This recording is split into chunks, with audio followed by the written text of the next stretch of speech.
aí, pessoal, tudo bem com vocês? Estou tomando o meu chimarrão aqui e eu convido vocês a essa pequena aula, uma aula diferente sobre o que está acontecendo no Oriente Médio. Você tem ouvido muito nos jornais, são muitas vozes, muita gente falando de todos os lados e talvez falte um pouco de pano de fundo histórico para você entender. Ah, entendi. Ah, sim. Ah, agora ficou claro. Essa é uma das funções primordiais da história, explicar para nós como a gente chegou aqui.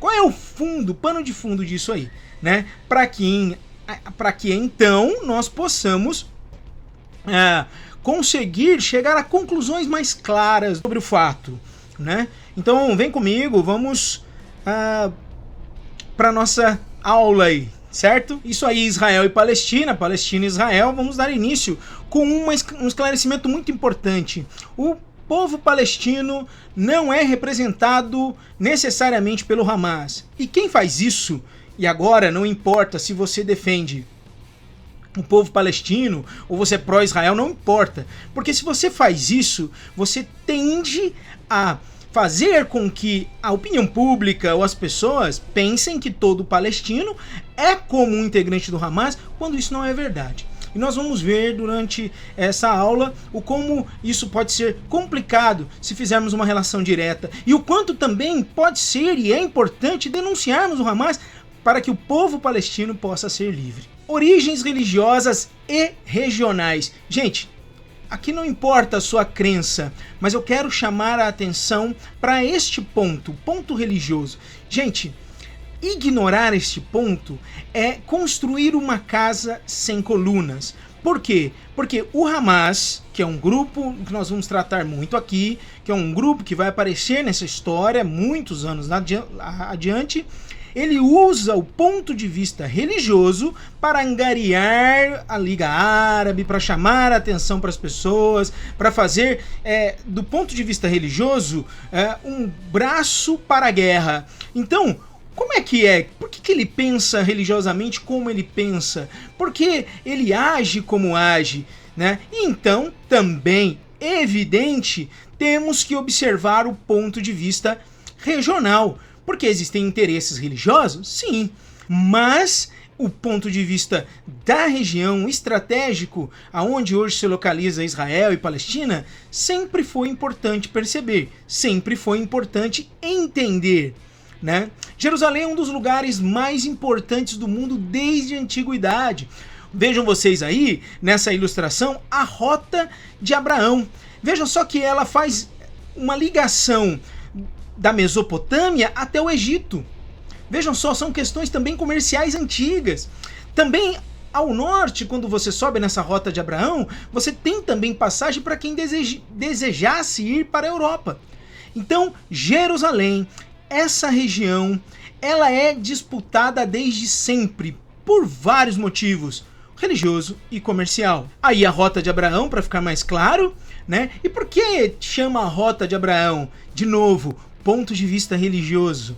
Você precisa entender por que tem esse nome. Você precisa entender por que ambos lados acreditam em Abraão como um patriarca. Você precisa entender essa parte. Vejam só, é uma prova que em 2020 países árabes e Israel firmaram os acordos de Abraão.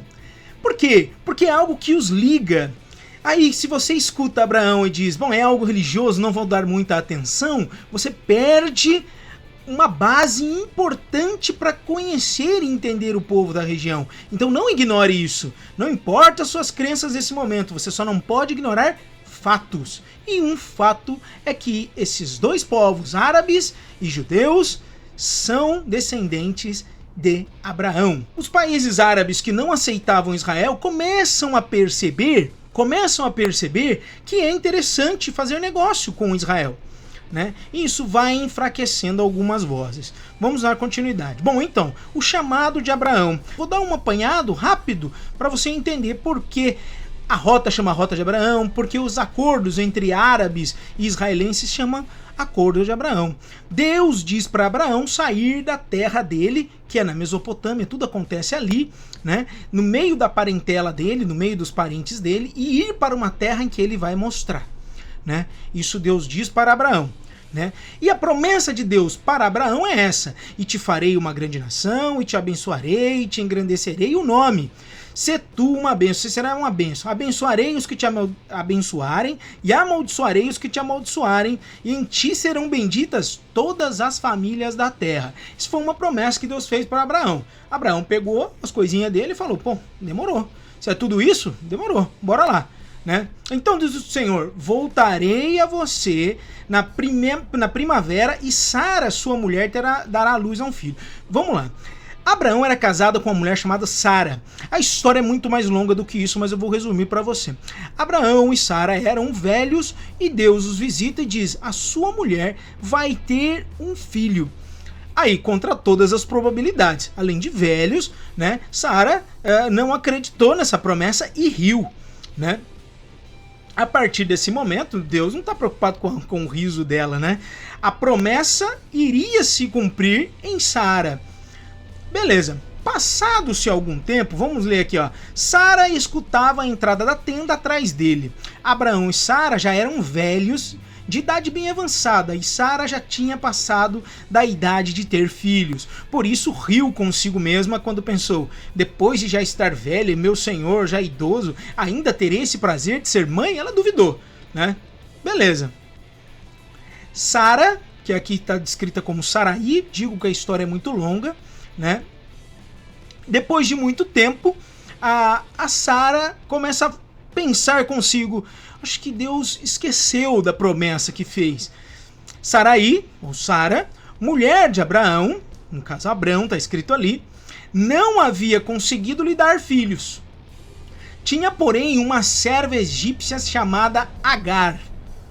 Sarai disse a Abrão: o Senhor me impediu de ter filhos. Ela já não estava acreditando naquela promessa que ela havia ouvido. Vai e deita-se com a minha serva. Talvez por meio dela eu consiga ter uma família. Abraão aceitou a proposta de Sarai. Então Sarai, mulher de Abrão, tomou Agar, a serva egípcia, e a entregou a Abraão como mulher. A Sara falou: olha, pode ter um filho com a minha serva.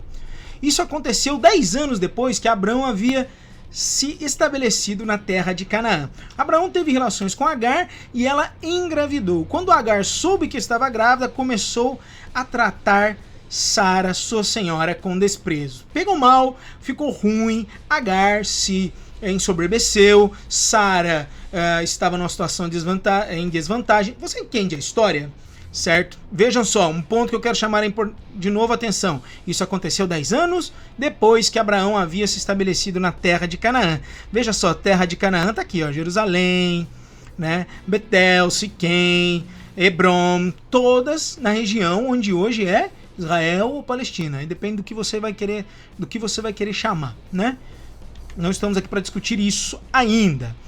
Disse-lhe então o anjo do Senhor: volta, por quê? Veja só, a Sarai pediu para que Abraão enviasse Agar para fora, exilasse ela, né? Mas o anjo aparece e diz para ela: volta a sua senhora e sujeite-se a ela.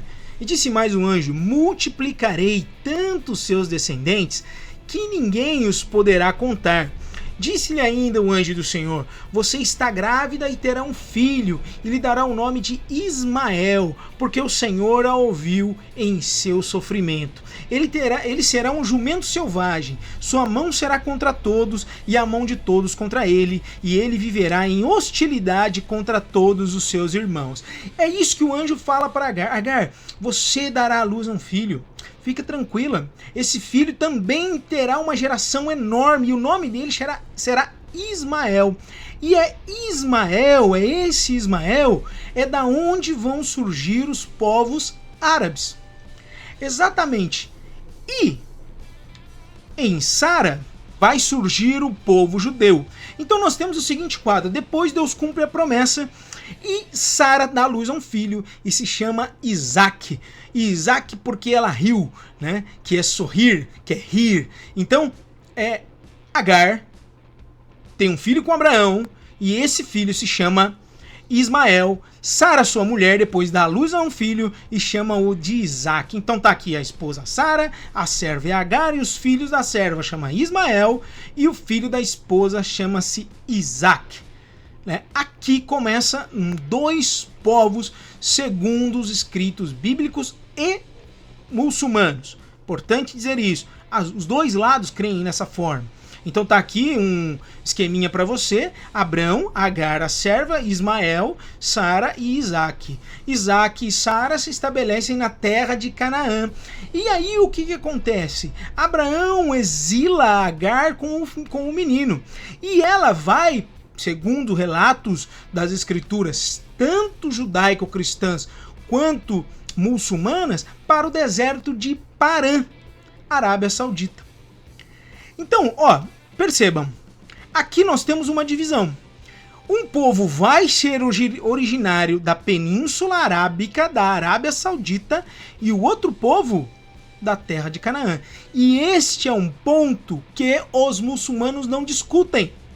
Eles não discutem, eles reconhecem. Se vocês, eu vou deixar aqui para vocês na descrição um vídeo em que um sheik representante do islamismo no Brasil, um dos representantes fortes, ele narra essa história. Então ele entende isso como sendo verdade.